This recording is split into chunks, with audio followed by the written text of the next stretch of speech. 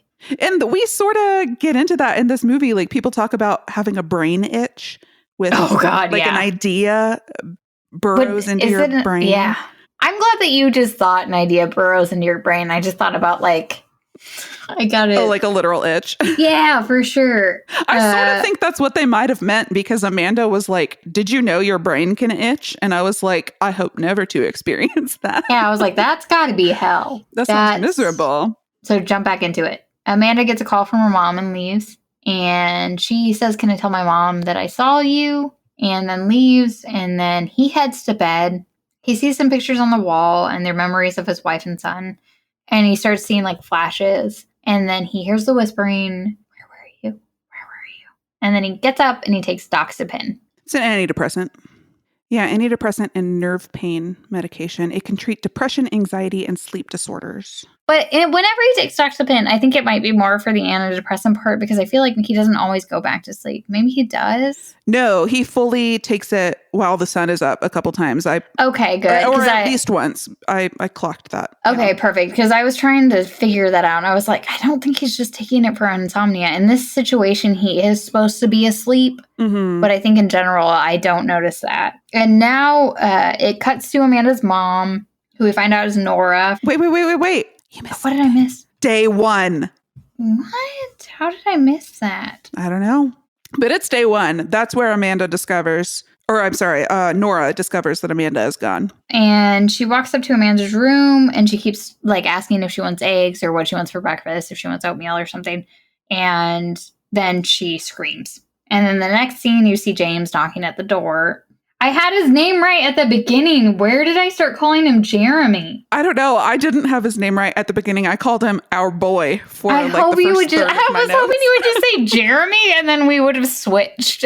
And we could have compared notes and then it would have been at the same point. Oh, that would have been crazy. Can we talk about this house though? It's so cute. It's old. It's maybe Victorian. It's definitely got a lot of character. Like the ceilings are tall. Even the doors, the front doors. I like the doors. Windows.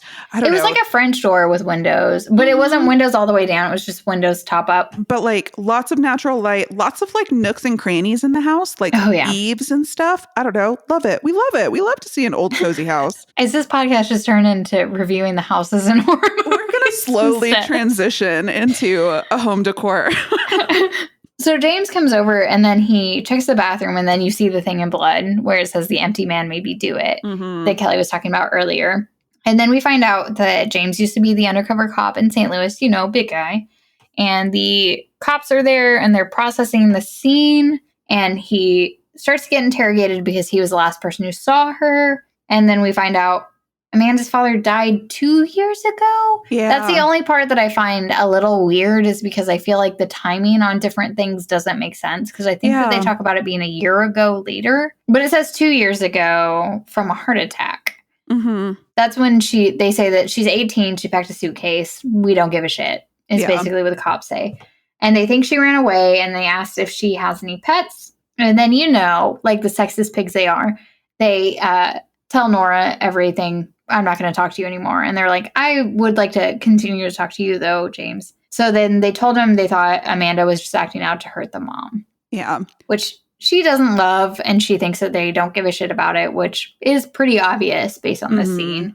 And he picks up Amanda's journal, and then he finds this flyer that says Pontifex Institute. Very, I don't know, Illuminati / Scientology looking. And then you turn it over, and it has the word Tulpa written on the other side. And then James basically says, give me a list of the friends of Amanda's friends and I'll keep going. Wait. I want to talk more about her diary. Yeah. And her room. So there are a couple things. He like flips through her diary nonchalantly, and that's where he finds the Pontifex Institute flyer. But there's also a drawing of that skull. The Empty Man? Or the weird thing. The weird skull. Yeah. But that's not even, I know I just called it the Empty Man, but anytime I think of like the monster in this movie, that's what I'm going to call it. And I think the skull is also the monster, but is it? We'll find out. We're going to get there. Stay tuned. And the other thing I wanted to point out in her room is there's like this all black poster. Okay, is that in her room too? I didn't notice because I think I was writing during that point, but I noticed it later in another in the other one of her friends' room, rooms. and then in the Pontifex Institute. Yes. Yeah, like it shows up a bunch. Yeah. And he like focuses in on it. Later in the movie, when he focuses in on that poster, he hears whispers. I don't know that he did this first time, but yeah, that poster. So James is going to keep the investigation alive to talk to Amanda's friends. And then he sits outside the school and he tries to talk to one of the friends.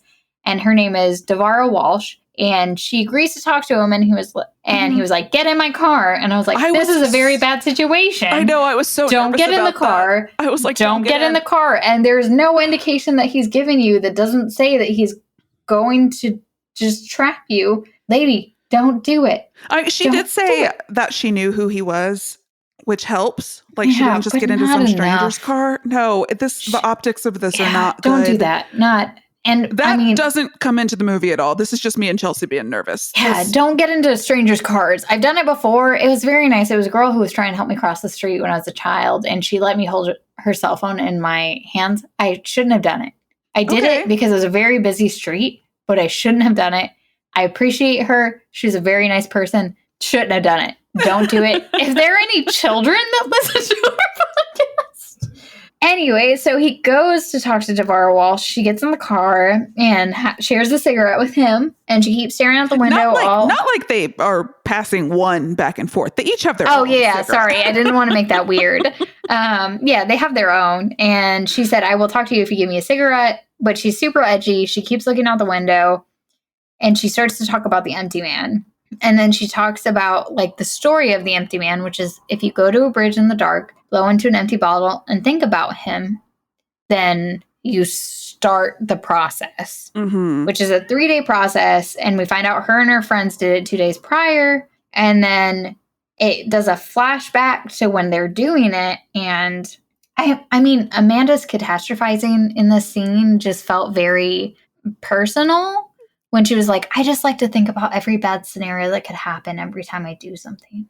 That was her theory when she was a kid, that she could prevent bad things from happening if she imagined all of them. Her theory was that it would be crazy if you got into a car accident right after thinking about the way you would get into a car accident. Like, that just doesn't happen.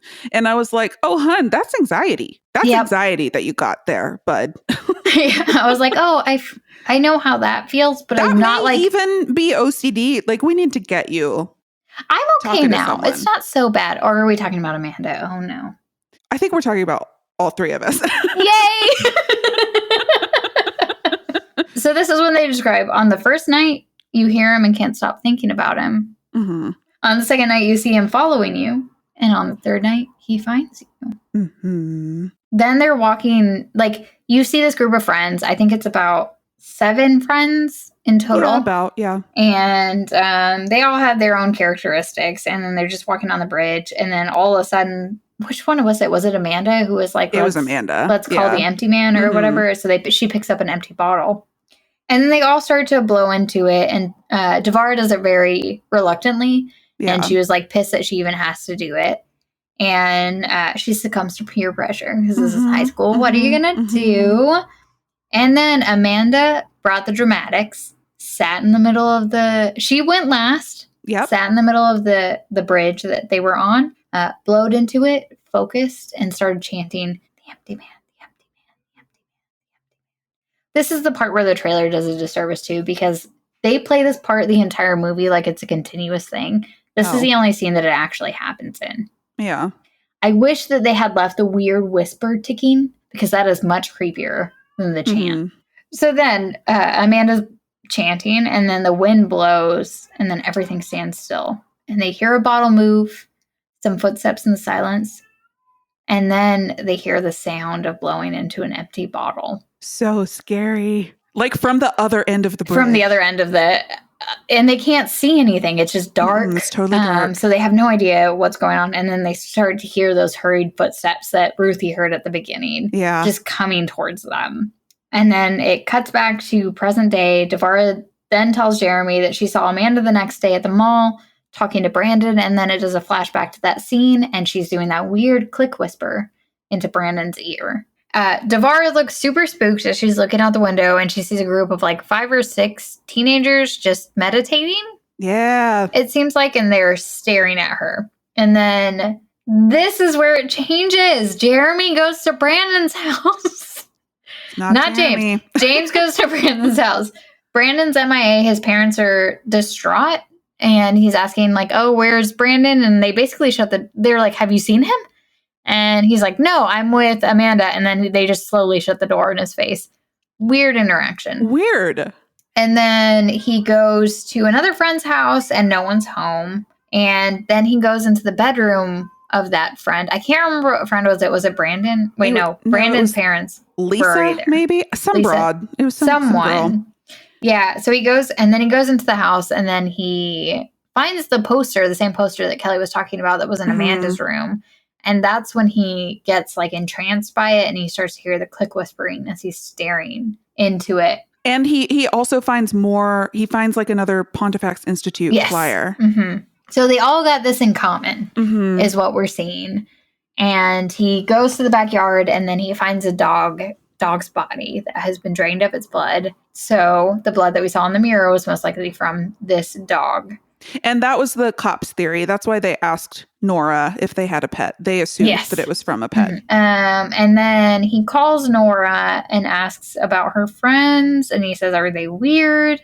He said that he found a bunch of flyers for this place called the Pontifex Institute. And he said he's going to head over there at some point. So he goes to the bridge before going to the Pontifex Institute that the children were last seen at, or that Devara had told us about in the previous scene. And then he finds a bottle, blows in it, and then everything seems fine. He starts walking away, and then the crickets stop. And when you're in the South, them crickets don't stop. They don't stop. So they stop, and then he gets a little creeped out, starts walking, is listening around, but we don't get the same instance. We don't get the blowback, the blow in the bottle back, and the running footsteps, but we do see an open manhole. And the other sound I want to call out is the other night when the kids were out there was like a distant clanging going on. And James hears that too. He hears that distant clanging. And the manhole, the kids saw that too. They were like blowing each other down in the manhole. Yeah. So he then goes down the manhole, and there's like a little catwalk under the bridge. I assume used for like maintenance or something.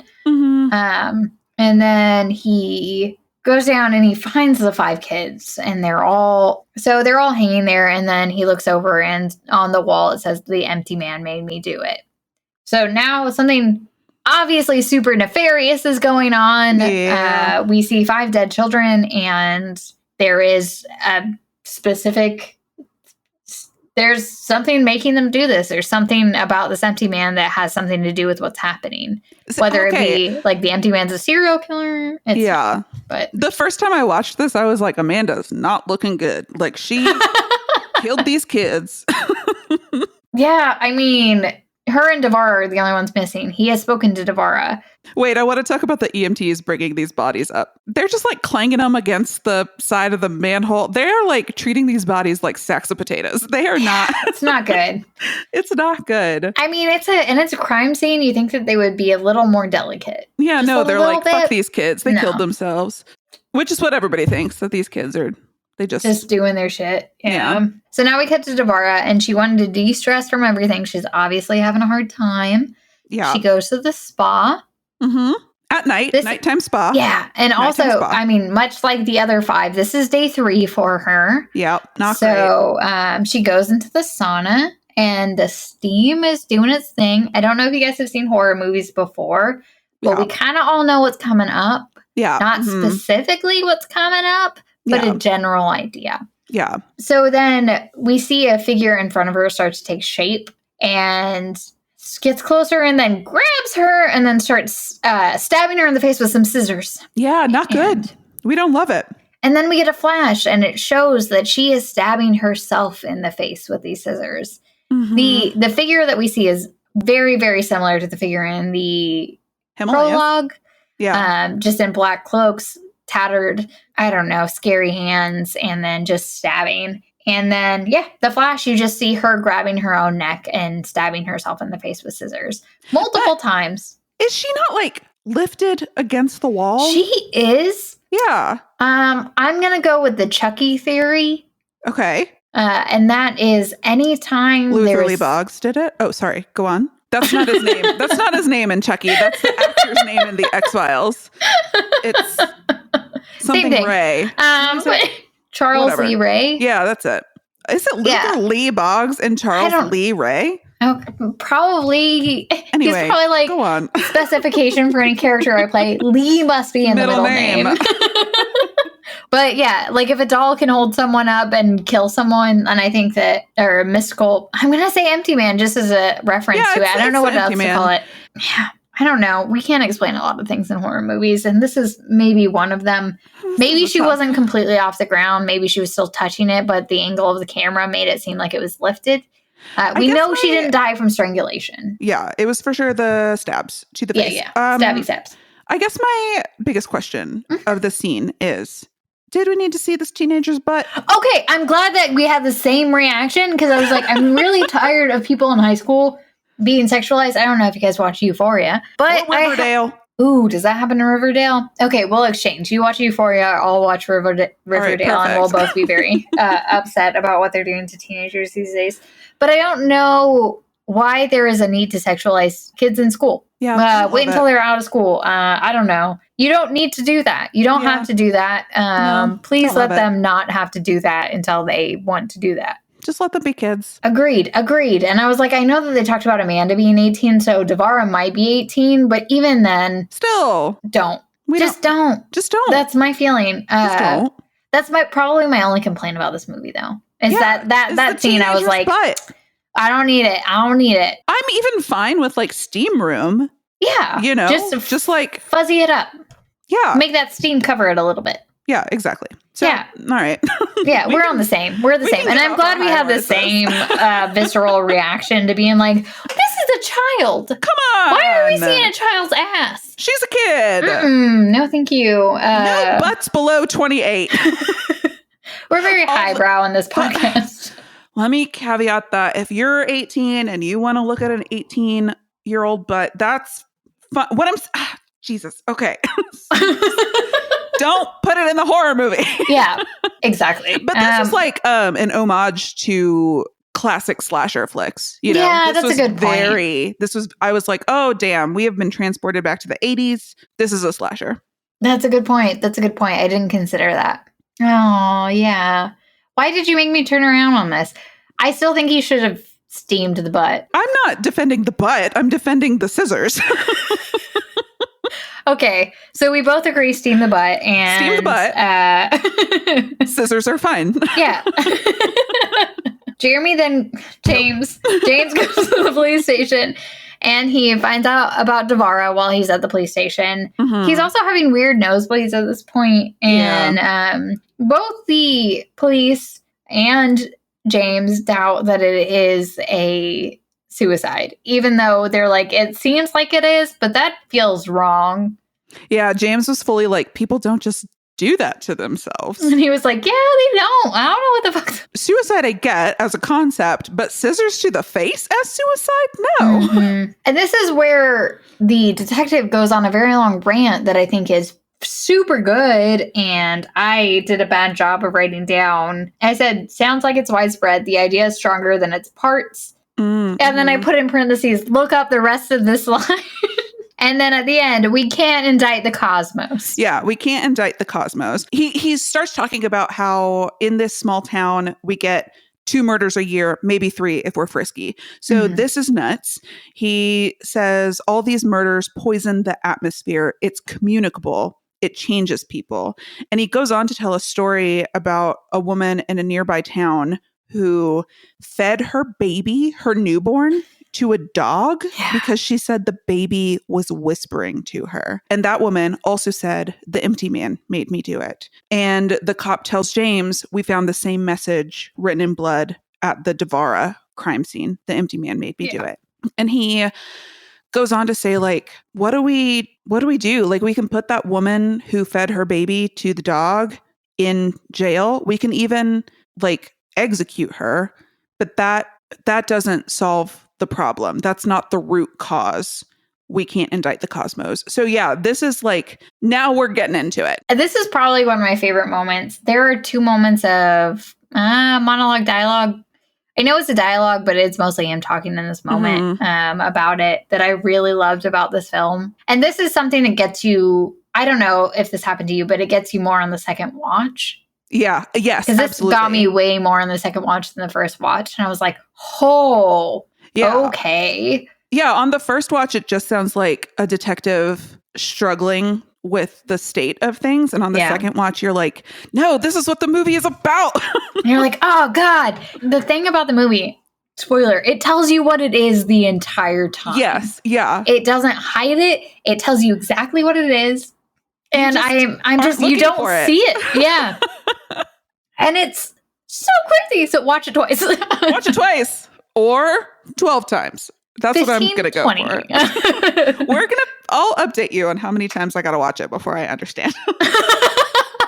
So after this, we see James listening to the recording of Devara. But then he goes home and he's like, hey, Wikipedia, what's up?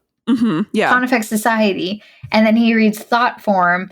And then it gives you this beautiful little bold equation of thought plus concentration plus time equals flesh. For the home listener, Chelsea basically just did the YMCA dance for me, but with plus signs and equal signs. I couldn't help it. It's like that MTV original movie Together, you know, about the boy band, when it's like you plus me equals us. Calculus. Yeah, how about too legit to quit. Yeah. Cut it out. Okay, we need to stop. Sorry for the home listener. We are doing a lot of visuals here that you are not in on. I apologize. But yeah, this research montage was the most believable one out of any movie we have watched so far. He doesn't print anything out, which I respect. He doesn't have to go look up old newspaper articles as well. So he's doing a great job. He's getting a good idea of what's going on. But that's the equation for Tulpa. Like, yes. Or thought form. Thought form, Tulpa. Tomato. Yeah, amen. While he was Googling the Pontifex Institute, it redirected to Pontifex Society, which was labeled a doomsday cult. Oh, I didn't notice that. Mm-hmm. So then Nora's outside and he's doing this like Googling and he's trying to figure things out. And he's just drinking whiskey, which that's how I like to Wikipedia. It's regular Tuesday night, man. Mm-hmm. Yep. And then she knocks on the door and she's like, hey, I brought you some food. There's some like Szechuan beef. And wait, I want to talk about the exact lines here. Is that okay? Okay, go ahead. Yeah, go for it. This spoke to me so much. She knocks at the door and she says, she's like holding the takeout bag and she's like, I'm guessing I forgot to eat. Or I'm guessing you forgot to eat. And he says, no, I didn't forget. It just never occurred to me. And that's like, when I get stuck in a rabbit hole, that is I don't forget to eat. It just never crosses my mind. And then I stand up from my like work laptop and I'm dizzy. Yeah. Fucking whoops. So, and I think on the second watch through, I was like, man, James, the things that he says, I find so compelling, and I did not find them compelling before. But even like in moments of, I'm going to use this time because I fucked it up last time, 2 episodes ago. In a moment of gravity, he tends to like bring levity to a situation that you wouldn't expect. Yeah, but it was still very like heavy. Like it's not. It's just like you're going through the situation with him, and he props to David Pryor for doing this. Like you really attach yourself to this character. I really attached myself to the character, and he was so likable. And I remember even pausing in the movie at some point when I was watching with the ride, and I was like, super likable, right? It sort of made me think of The Possession of Michael King. Like the bulk of the movie is James, and he does a great job, and he's very compelling. And yeah, exactly. He, even when he is funny in very tense moments, he like matches tone. Yeah. It's so good. And I like so many props to the writing and direction of this. Like I can't understate that enough. And the fact that it didn't, I don't know. I don't want to go off on a tangent, but the fact that it didn't get its due and critics were shitty about it at the beginning blows my mind. I don't know how somebody could watch this for the first time and immediately be like, I don't know. It's just cerebral. Like, I'm sure someone's going to tell us that they felt about it, and that's okay. We like to hear your opinions. Thanks, guys. Yeah, right in. Honestly, we love it, even if you hate it. We still love you. So then she brings in the food, and then she kind of has a little bit of a breakdown. Like, and I know we just kind of completed our grief, but she's like going through the grief of losing her daughter, losing her husband, losing her daughter, and she just kind of takes a moment and is like, because it just hits you. It hits you at weird times. Yeah, and this was a time that hit her. Trying to keep herself busy, you know? Like she's so worried about her daughter, and she assigned herself the task of bringing James food. Like James is the one doing the research. James is the one out there trying to find her. And she's like, well, what can I do? Like I need to stay active. Yep, exactly. And yeah, she breaks down. She just has a moment and she's like, I'm sorry. And then they kind of hold each other. And then she asks if she can stay. And then there's like a weird moment and she's like, I get it, boundaries. And then she leaves. But she says boundaries like they've had this conversation before. Yes. She like rolls her eyes a little bit, like spiritually. Her eyes don't actually roll, but you can feel it. But you can feel it. Yeah. So great job on the Great job on the eyes. You can feel the inner eye roll. You can feel the inner eye roll. So he pours her a drink, which she takes one sip of, and then she's like, I gotta go. She puts her hand on his hand for a second, and then she leaves. And he drinks her whiskey, which I respect. Don't want to waste it. Waste not, want not. And then he's off to bed. And then when he goes to bed, he gets those whispering and the flashbacks, the same whispering, where were you? Where were you? Where were you? And the flashbacks of his wife and his child. But now there's a weird chair in like an empty room that looks like it's in like a decrepit tunnel or an abandoned tunnel somewhere. And then he wakes up at 3:04. 3:03, the witching hour. Okay.